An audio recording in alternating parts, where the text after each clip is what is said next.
हाणे ॿिए नंबर जी ॻाल्हि इहा आहे त हाणे तव्हां ऐं असां ॿाहिरि जॾहिं बाज़ार जे अंदरि वेंदा आहियूं, मार्केट जे अंदरि वेंदा आहियूं, वञी करे को सामान वग़ैरह वठंदा आहियूं, बटालू बसर जेकॾहिं वठंदा आहियूं त तराज़ू जे अंदरि उहे बटालू रखंदा आहियूं असां। हिकिड़े पासे ना जेको आहे सो पंहिंजो हिकिड़ो वज़न हूंदो आहे किलो जो 2 किलो जो, ॿिए पासे ना बटालू या बसर लॻाइबा आहिनि। हाणे हे इंसानु जेके अमल करे थो, इहे इंसान ॻाल्हि सम्झ में आई आहे न? त जीअं तव्हां ऐं असां शहर जे अंदरि वञी करे बटालू या बसर ख़रीद कंदा आहियूं, हिकिड़े पासे ना उहे बटालू या बसर रखिया वेंदा आहिनि, ॿिए पासे ना उहो वज़न रखियो वेंदो आहे। हाणे इंसानु जेके अमल करे थो उनजो मामिलो कीअं थींदो? इन जे लाइ हाफ़िज़ अमादुद्दीन इब्न कसीर वारो जेको मशहूरु मुहदिस आहे, उहो फ़रमाए थो क़यामत जे ॾियारे तव्हां ऐं असां जेको सुभान अल्लाह चयोसीं, अल्हम्दुलिल्लाह चयोसीं, अल्लाहु अकबर चयोसीं, अल्लाह जो ज़िक्र कयोसीं, निमाज़ पढ़ीसीं, तिलावत कईसीं, इहे जेके ज़ुबान सां शयूं चऊं था इहे हवा जे अंदरि ॿाहिरि निकिरंदियूं, हवा जे अंदरि उॾंदियूं। दुनिया में उनखे जिस्म त मौजूदु न आहे, पर आख़िरत में जॾहिं हिसाब किताब वारो मामिलो थींदो, अल्लाह साईं तव्हांजे इन्हनि अमलनि खे जिस्म अता फ़रमाईंदो। अल्लाह साईं तव्हांजे इन्हनि अमलनि खे छा अता फ़रमाईंदो? जिस्म। जीअं बटालू हिकिड़े पासे रहंदा आहिनि, वटु ॿिए पासे रहंदो आहे, अव्हां जे अमलनि खे क़यामत जे ॾियारे ईअं जिस्म मिलंदो। उन जिस्म जे ज़रिए हिकिड़े पुड़ जे अंदरि तव्हांजा अमल रखिया वेंदा, ॿिए पुड़ जे अंदरि वरी उहे जेके तव्हांजा गुनाह हूंदा उन्हनि जो जिस्म हूंदो, उनखे रखी करे उनजो वज़न कयो वेंदो। हाफ़िज़ अमादुद्दीन रहमतुल्लाह अलैह इब्न कसीर वारा जेके मशहूरु मुहदिस आहिनि, फ़रमाईंदा उनजी वज़ाहत ईअं थिए थी। हिकु रिवायत जे अंदरि अचे थो, हज़रत इब्न अब्बास रज़ी अल्लाह ताला अन्हु खां रिवायत आहे त क़यामत जे ॾियारे सूरतुल बक़रा ऐं सूरह जेका आल इमरान आहे उहा पखियुनि जे जेको आहे वॾे हिकिड़े टोले जी सूरत जे अंदरि हूंदो। हाणे सूरह बक़रा जेका क़ुर जी सूरत आहे, सूरह आल इमरान जेका आहे, दुनिया में त उनखे वजूदु न आहे, दुनिया में त उनखे जिस्म न आहे, पर आख़िरत में उनखे जिस्म आहे।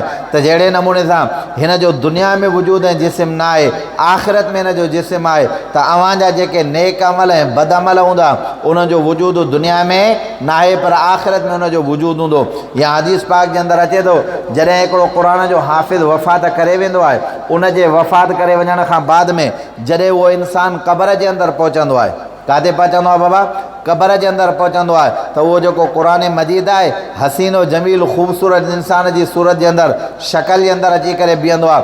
तॾहिं मुर्दो उन खां पुछा कंदो आहे त अदा तूं केरु आहे? तॾहिं उहो क़ुर मजीद उनखे चवंदो आहे, अदा मां उहो क़ुर मजीद आहियां जंहिंसां सॼी ज़िंदगी तो मोहबत कई आहे, ॾुख ऐं सुख जे अंदरि मूंसां मोहबत कई थी, मां तुंहिंजो साथी ऐं दोस्त आहियां। हाणे जेसीं ताईं तोखे जन्नत जे दरवाज़े ते न पहुचायां तेसीं मां तोखे न छॾींदुमि। हालांकि हिन क़ुर जो जेको क़ुर पढ़े पियो इन जो जिस्म दुनिया में मौजूदु न हुयो, पर हिकु हदीस मां साबित थिए थो त आख़िरत में क़बर जे अंदरि उनजो जिस्म हूंदो।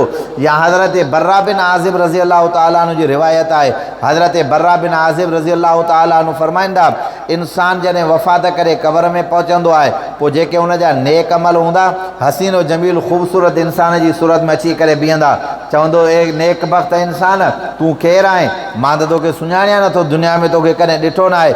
चई वाक़ई तूं मूंखे नथो सुञाणे, मां तुंहिंजो नेक अमल आहियां जेको तूं दुनिया में कंदो आहीं। हाणे मां क़बर में तोसां गॾु आहियां, इहा राति तुंहिंजी दोस्ती वारी जेका तो दुनिया जे अंदरि अल्लाह ऐं अल्लाह जे रसूल जे हुकुम जे मुताबिक़ ज़िंदगी गुज़ारी आहे, हाणे मां तोसां गॾु आहियां, जेसीं ताईं तूं जन्नत जे दरवाज़े ते न पहुचंदे तेसि ताईं तो मां हथो न कढंदुमि।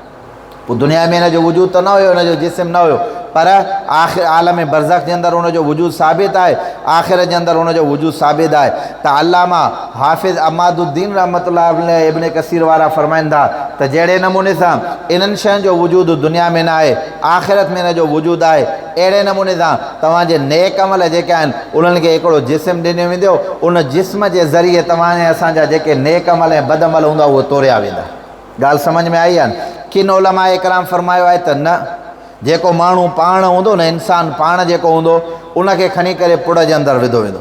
आई ॻाल्हि सम्झ में? उनजो वज़न कंदा, पोइ उनजा जेके नेक अमल हूंदा उन सां गॾु तुरंदा, उनजा जेके बद अमल हूंदा उन सां तुरंदा। किन उलमा फ़रमायो आहे त न, सम्झो था। किन उलमा इकराम फरमाए त न, बल्कि उते रजिस्टर हूंदा, जीअं असां ऐं तव्हां दुनिया जे अंदरि हिसाब किताब कयूं था, उनजा वॾा हिकिड़ा रजिस्टर ठहियल हूंदा आहिनि। बाबा हे फिलाणो खातो आहे, हे टीरो खातो आहे, हे मटीरो खातो आहे, ईअं उनजा रजिस्टर हूंदा। उनजी बि वज़ाहत हिकु हदीस ॿिए मां थिए थी।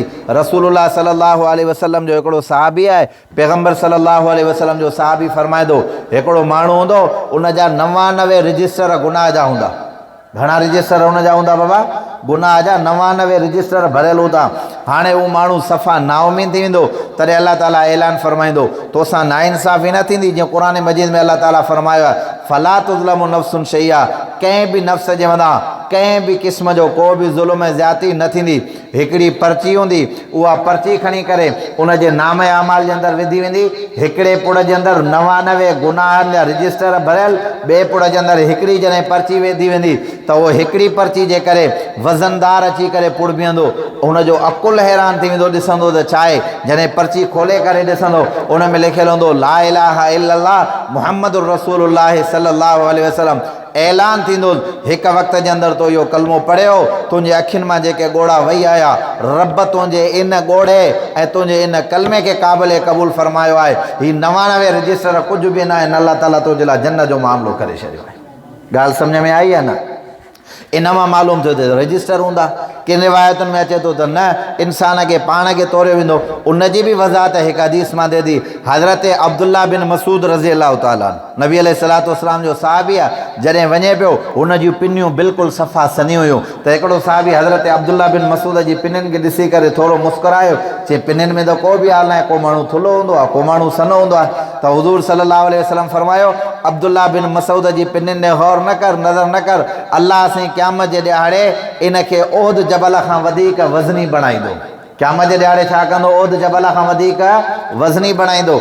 हाणे उलमाए मुहद्दिसीन फरमाइनि था, हालात ऐं मुआमलात ऐं मसाइल जे एतबार सां कॾहिं छा कयो वेंदो, तव्हांजा जेके अमल हूंदा उन्हनि खे जिस्म अता फरमाए करे तराज़ू जे अंदरि तोड़ियो वेंदो। कॾहिं वरी कंहिं माण्हू खे पंहिंजो पाण खे तोड़ियो वेंदो। कॾहिं वरी छा कयूं था, उनजा जेके रजिस्टर हूंदा गुनाहनि जा, उन्हनि खे तोड़े करे जेको आहे सो ॿुधायो वेंदो। त बहरहाल आहे त उन्हनि क़यामत जे ॾियारे नेकी जी ख़बर पवंदी त कंहिं कहिड़ो नेक अमल कयो आहे, कंहिं कहिड़ो बद अमल कयो आहे। जंहिं नेक अमल कयो आहे उनखे उनजी नेकी जो सिलो मिलंदो, जंहिं बद अमल कयो आहे उनखे उनजे गुनाहनि जो सिलो मिलंदो।